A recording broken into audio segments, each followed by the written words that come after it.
दुर्ग जयंती नगर से एक मामला सामने आया है कि एक जो महिला है शशि उपाध्याय जो अपने घर पे जो देव व्यापार का जो कारोबार कर रही थी। 3 लड़कियां, 2 ग्राहक और जो ये धंधा करवाती हैं मकान मालकिन, इन तीनों की वहाँ पर उपस्थिति पाई गई और वहाँ पर आपत्तिजनक सामान भी बरामद हुआ। और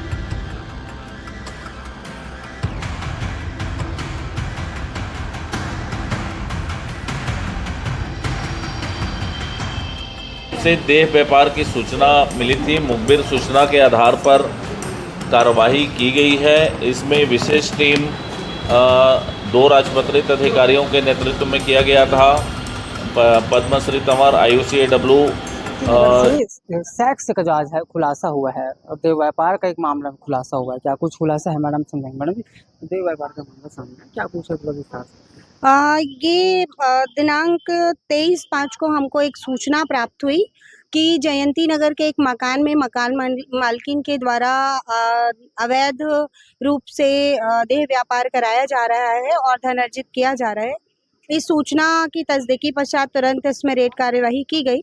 रेड कार्यवाही करने पर जो मकान है उसमें 3 लड़कियां, 2 ग्राहक और जो ये धंधा करवाती हैं मकान मालकिन, इन तीनों की वहाँ पर उपस्थिति पाई गई और वहाँ पर आपत्तिजनक सामान भी बरामद हुआ और ये लोग संदिग्ध अवस्था में सभी लोग पाए गए थे।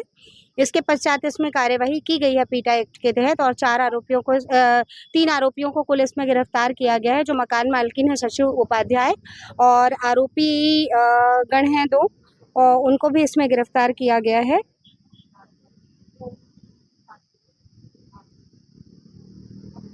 दूसरा आरोपी है इसमें जसप्रीत सिंह और तीसरा आरोपी है लखन सिंह। इन तीनों की गिरफ्तारी इसमें की गई है और जो लड़कियां हैं और उनके संबंध में माननीय उच्चतम न्यायालय के गाइडलाइंस के अनुसार कार्यवाही की गई है। इनसे पूछताछ वो होगा जिन लोगों ने पकड़ाया थे, वो कहाँ के रहने थे, युवती कहाँ के रहने थे, युवक कहाँ के आए थे, कब से ये सारी चीज़ चल रहा था मैडम?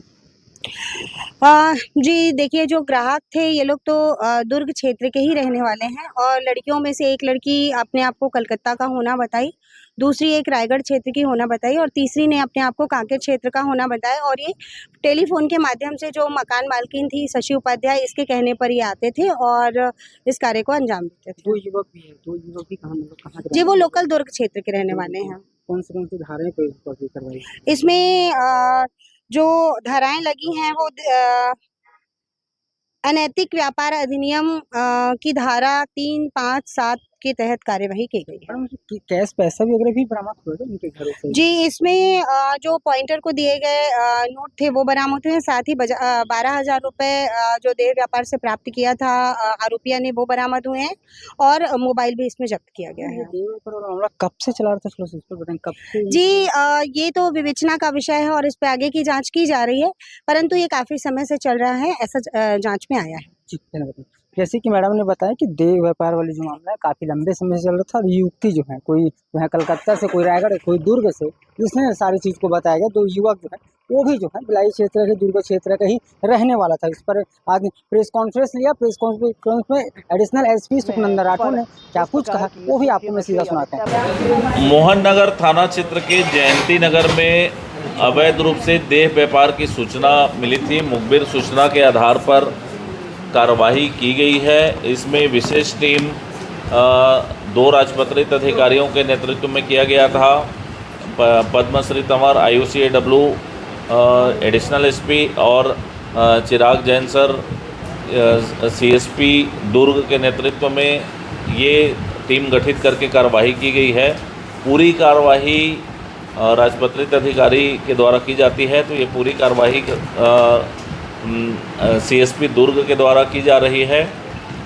इसमें जयंती नगर में सूचना के आधार पर जब दबिश दी गई और पॉइंटर भेजा गया तो उसने बताया कि हाँ, यहाँ पर ये देह व्यापार का अवैध रूप से कार्य किया जा रहा है।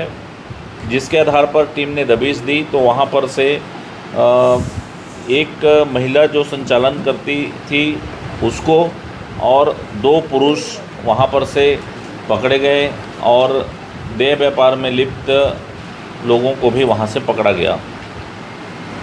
लगातार इस पर कार्रवाई की जा रही है। एक हफ्ता पहले भी हमने इस पर में दबिश दे करके इस तरह के लोगों को राजपाश किया था और कार्रवाइयाँ की थी। अभी भी जो सूचना आई उसके आधार पर कार्रवाई की जा रही है। विशेष और अलग से भी पूछताछ की जा रही है कि ये कहाँ से आए, कैसे आए और क्या इनका ऐसा विवरण हो सकता है। इस पर और अगर जानकारी है तो हमारे जो साथ में कार्रवाई किए हैं वो अधिकारीगण हैं, आप लोग पूछ सकते हैं। लड़कियां कौन थी, कितनी लड़कियां थी और कहाँ की लड़कियां थी और कब से यहाँ पे काम कर रही थी इस धंधे में शामिल? ये जो लड़कियां थी उसमें एक तो कलकत्ता की रहने वाली है जी और दूसरी रायगढ़ क्षेत्र का होना बताई जी और तीसरी कांकेर क्षेत्र का होना बताई थी अपना। जी और ये लड़कियां भिलाई रेगुलर आती थी। ये जो मकान मालकिन है इसके रिक्वेस्ट मतलब ये जब उनको फ़ोन करके बुलाती थी तो रेगुलर आना जाना उसके यहाँ करती थी, ऐसा उन्होंने बताया। स्वयं का मकान है मुझे? जी वो उसका स्वयं का मकान है जहाँ पे उसका परिवार भी साथ में रहता है और परिवार के बीच में ही वो इस तरीके का कृत्य करवाती थी लड़कियों से। धोखा कैसे होता था और कितना लड़कियों को मिलता था और कितना मकान मालकिन रखती थी? 2000 लेती थी बता दें। सब बता दीजिए। इसमें मकान मालकिन जो लोग आते थे उनसे 2000 रुपये लेती थी, 1000 रुपये खुद रख लेती थी और 1000 रुपये लड़की को दे देती थी। 1000 वो रखती थी मकान मालकिन, 1000 लड़कियों को देती। हाँ मकान मालकिन को नहीं गिरफ्तार किए हैं। दिन भर में सर ये कितना ही लोग ग्राहक आ जाते थे बताइए क्या पूछताछ? बहुत सारे चीज़ें, कुछ मर्यादाएं भी रहती है, इस वजह से विवेचना का जो पार्ट रहता है ठीक है तो जो मेन प्रमुख बातें हैं उसको आपके समक्ष पेश कर रहे हैं, वो चीज़ बता रहे हैं।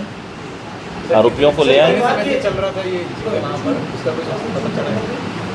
जी पॉइंटर ने बताया कि काफ़ी समय से चल रहा है और हमें तो कल रात को ही सूचना मिली है और तत्काल इस पर हमने कार्रवाई की है विदिन आवर्स। काफी समय की काफी वर्षों से जी देखिए काफ़ी समय पॉइंटर ने हमको बताया था, उसने ऐसा टाइम ड्यूरेशन तो कुछ नहीं बताया था, पर कल रात को उसने हमें जयंती ने क्या बताया?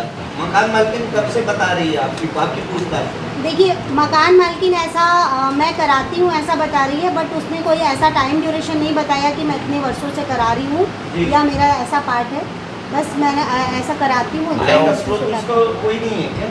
नहीं उसके जो बेटे हैं उसको अपना ट्रांसपोर्ट का कुछ वो काम करता है वो, जी और उसके अलावा उसके जो पति हैं वो भी छोटा मोटा काम करते हैं। घर में और परिवार की